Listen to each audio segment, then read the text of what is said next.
Urge everyone to investigate for themselves the history of the Trilateral Commission, its view for a one-world government as openly stated by David Rockefeller, and ask yourself why this exists and goes so unreported by our press.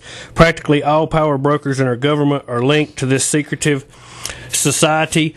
We're going to go to a break, and we're going to come back with Democratic candidate for Congress, Coach Roy Carter, and after that we will go to your phone calls. This is Farron on The Real News. Sharps. Okay,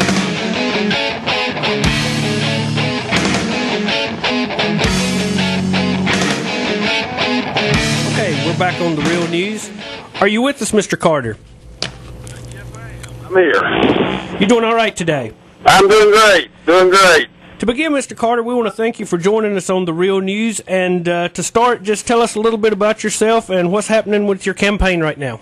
Well, a little bit about myself. I am not a professional politician. I have been a public school educator and a high school football coach for 40 years. I live in Ashe County and just barely across the Wilkes County line. I have coached and taught in 4 schools in the 5th District, and the campaign's going great.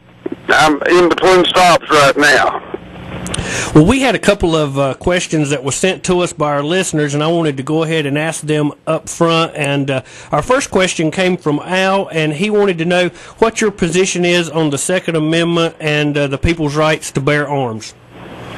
Well, the Second Amendment, I think we need to leave it alone. I think the people's right to bear arms should be upheld. I grew up as a country boy and was an avid hunter, but I also believe that we need to do some things to keep AK-47s out of the hands of criminals. But I would be the first one to uphold citizens' right to bear arms. We had another question from a listener, and this comes from MS, and he wants to know, what taxes would you eliminate, and do you feel that the American people are overtaxed or taxed too little? Well, I feel very strongly that we need to eliminate the tax breaks to the wealthiest 2%. And with that, we need to try to control taxes and lower taxes for the bottom 95% of the population. And I think our middle class is shrinking, and I think that's one of the great dangers in America is the lack of the middle classes. It shrinks, and we become a nation of very wealthy and very poor. I would like to ask you your opinion of the war with Iraq. Was it a mistake? Did Bush mislead the country? Would you advocate bringing the troops home?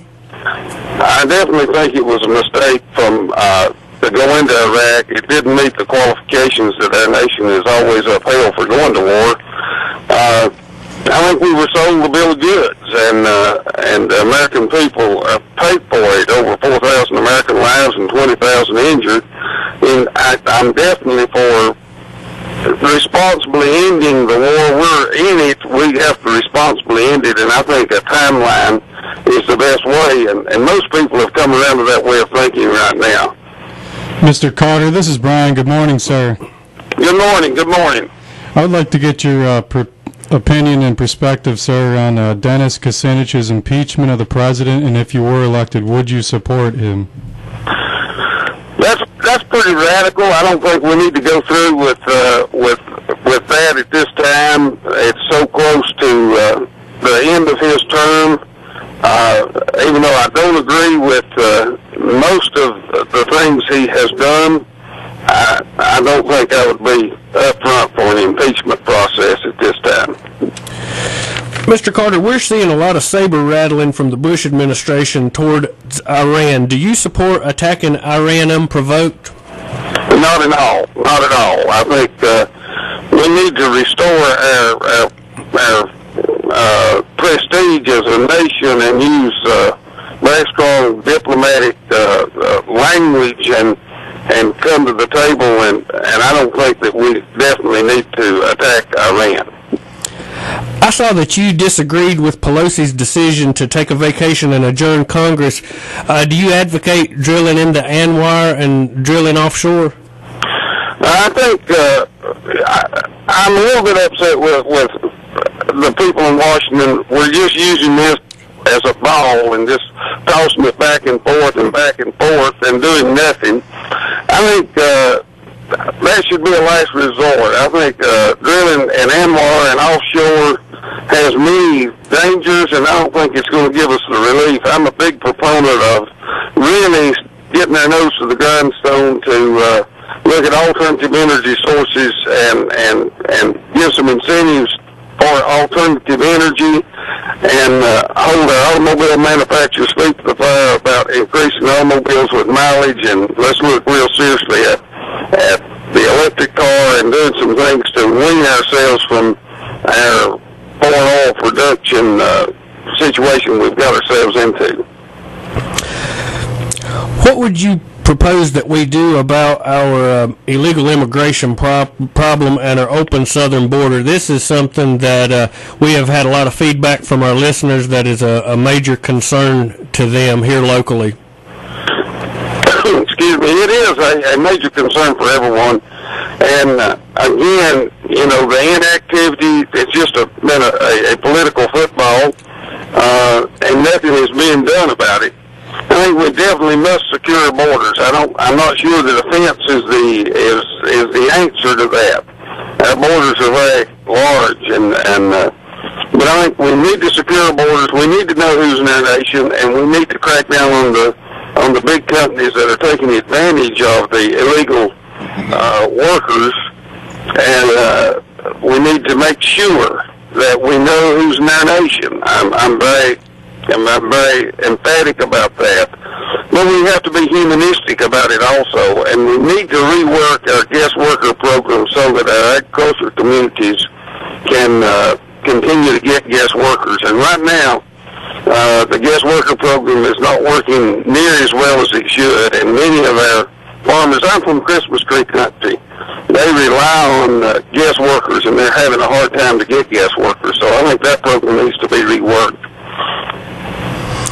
We are seeing large deficits and our national debt ballooning. What is your position on the government's need to be more physically responsible and not spend more money than they take in? Well, we're definitely selling our children and grandchildren with the high national debt. I think a big step in that is we finance this war with borrowed money. We're spending $400 million a day in Iraq, and as soon as we can end that, I think that's going to be a tremendous help. But we need to know how we're going to fund programs before we initiate programs. And I think that's one of the key problems with our economy right now is the devaluation of the dollar. And we've got to take steps to strengthen our dollar, and reducing the deficit is the best way of going about that. Do you see a McCain presidency as just 4 more years of George Bush? I sure do. I think he is, he has voted with Bush in the 90%. He supported his failed policies that I think have got our nation in the shape it's in right now. I just heard on the radio driving down that family income has taken the biggest drop in years again this past month. I think we have to have some change in this nation.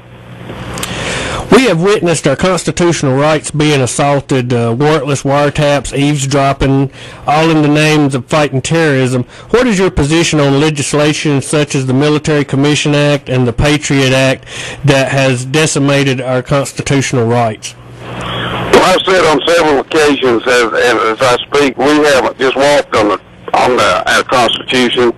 We've trampled on it with muddy feet with the Patriot Act. Our Constitution was set up to give people certain rights, and I've been very upset